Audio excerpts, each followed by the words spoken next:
India और England के बीच में मोटेरा में खेला गया तीसरा टेस्ट मैच मात्र 2 ही दिन में खत्म हो गया, जिसमें इंग्लैंड अपने लोवेस्ट स्कोर 81 रन पे आउट हो गया। इस मैच के हीरो रहे अक्षर पटेल, जिन्होंने पूरे मैच में 11 विकेट निकाले। गाइस, अक्षर पटेल का टेस्ट करियर देख के आप लोग हैरान रह जाओगे। उन्होंने मात्र 2 ही टेस्ट खेले हैं, जिसमें 18 विकेट लिए हैं और उसमें से भी 3 बार वो 5 या 5 से ज्यादा विकेट ले चुके हैं। इसके अलावा टेस्ट मैच की खास बात यह रही कि इंग्लैंड वर्ल्ड टेस्ट चैंपियनशिप के फिनाले से बाहर हो गया है। जी हां गाइस, अब अगर अगला टेस्ट मैच इंडिया जीत जाता है तो वर्ल्ड टेस्ट चैंपियनशिप का फिनाले वो न्यूजीलैंड के साथ खेलेगा, और अगर हार जाता है तो फिर ऑस्ट्रेलिया खेलेगा। लेकिन इंग्लैंड का पत्ता साफ हो चुका है। गाइस, ऐसी अमेजिंग वीडियोस के लिए यूट्यूब पे हमारे चैनल को सब्सक्राइब कर लीजिए। और गाइस, इन 2 तस्वीरों ने मेरा दिमाग हिला के रख दिया है। कैसे, जरा आप भी देखिए। पहली तस्वीर में एक मां है जिसने ऑक्सीजन का मास्क अपने मुंह पे लगाया हुआ है, और ऑक्सीजन की सप्लाई जिस सिलेंडर से आ रही है ना, वो सिलेंडर उसके बेटे ने अपने कंधों पे उठा के रखा है और दोनों एम्बुलेंस का वेट कर रहे हैं। कितनी विडंबना है कि जिस देश में पिज्जा तक टाइम से डिलीवर हो रहा है और उन दोनों को एम्बुलेंस के लिए वेट करना पड़ रहा है। दूसरी तस्वीर सीरिया से है। इतना डर का माहौल है कि आप लोग देखते रह जाओगे। एक छोटा सा 4 साल का बच्चा जिसने अपने दोनों हाथ अपने सिर पे रखे हुए हैं। पता है तस्वीर कब ली गई? जब एक फोटोग्राफर ने उस बच्चे की फोटो लेने के लिए कैमरे को ऊपर किया तो बच्चे ने यह समझा कि बंदूक है और डर के मारे अपने दोनों हाथ अपने सिर पे रख लिए। कितना खतरनाक मंजर होगा वो, जरा सोचिए। गाइस, आपका इसके बारे में क्या ख्याल है? चैट सेक्शन में जरूर लिखिएगा, और ऐसी वीडियोस के लिए यूट्यूब पे हमारे चैनल को सब्सक्राइब कर लीजिएगा। मन के जीते जीत है और मन के हारे हार। आप लोगों ने कहावत तो सुनी होगी। चलो आज मैं इसका एक रियल टाइम एग्जांपल देता हूं। 2 दोस्त थे जो कि स्टैनफोर्ड यूनिवर्सिटी में मिले। एक का नाम था बैजू भट्ट, जिसके फादर इंडियन ओरिजिन के थे, और दूसरे का नाम था व्लादिमीर। और दोनों ने एक फाइनेंशियल सर्विस प्रोवाइड करने वाली कंपनी खोलने की सोची, जिसका नाम रखा रॉबिनहुड।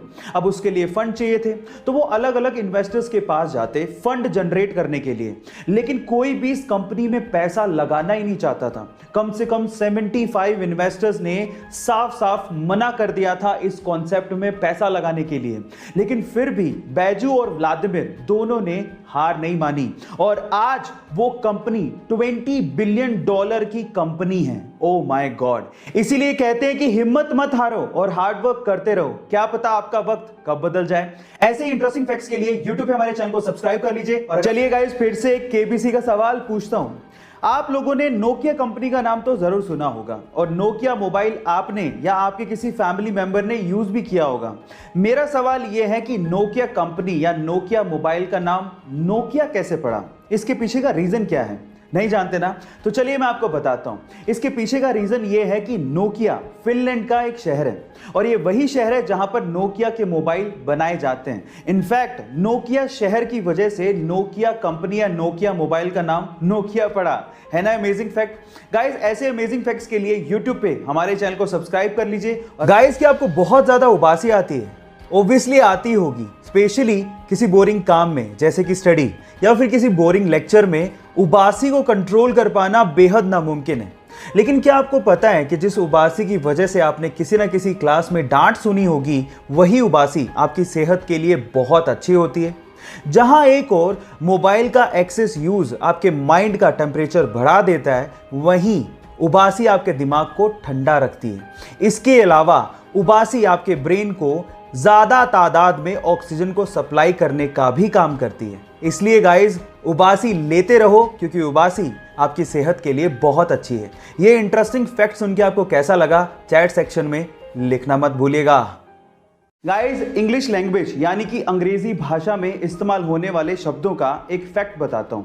इंग्लिश लैंग्वेज में कुछ ऐसे शब्द हैं जिनको जब आप उच्चारण करते हैं यानी कि प्रोनाउंशिएट करते हैं, तो वो अपना मतलब खुद ही समझाने की कोशिश करते हैं। जैसे कि फॉरवर्ड और बैकवर्ड, इन दोनों शब्दों को लीजिए। जब आप बोलेंगे फॉरवर्ड तो आपके होठ आगे आएंगे, ट्राई करके देखिए, फॉरवर्ड। और जब आप बोलेंगे बैकवर्ड तो आपके होठ पीछे जाएंगे, बैकवर्ड। देखिए आपके होठ पीछे जा रहे हैं, बैकवर्ड। है ना अमेजिंग फैक्ट?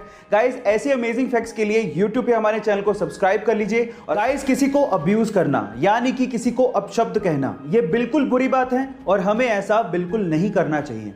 लेकिन कभी कभार इंसान कुछ चीजों को लेके इतना ज्यादा फ्रस्ट्रेट हो जाता है कि ये छोटे छोटे बेतुके शब्द उसको रिलैक्सेशन प्रोवाइड करते हैं, उसके दिमाग के गुस्से को शांत करने में मदद करते हैं। मैं पर्सनली इसका फेवर नहीं कर रहा हूं, लेकिन अगर मैं आपसे सवाल पूछूं कि अपशब्द कहने के बाद जो दिल को शांति पहुंचती है उसे इंग्लिश में क्या कहते हैं, क्या आप ये बात जानते हैं? चलिए मैं आपको बताता हूं। इसे इंग्लिश में कहते हैं लालोचेजिया, LALOCHEZIA,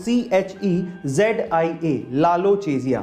इस शब्द को ध्यान रखिएगा, सिर्फ आपकी नॉलेज के लिए बता रहा हूं। ऐसी अमेजिंग फैक्ट्स के लिए यूट्यूब पे हमारे चैनल को सब्सक्राइब कर लीजिएगा।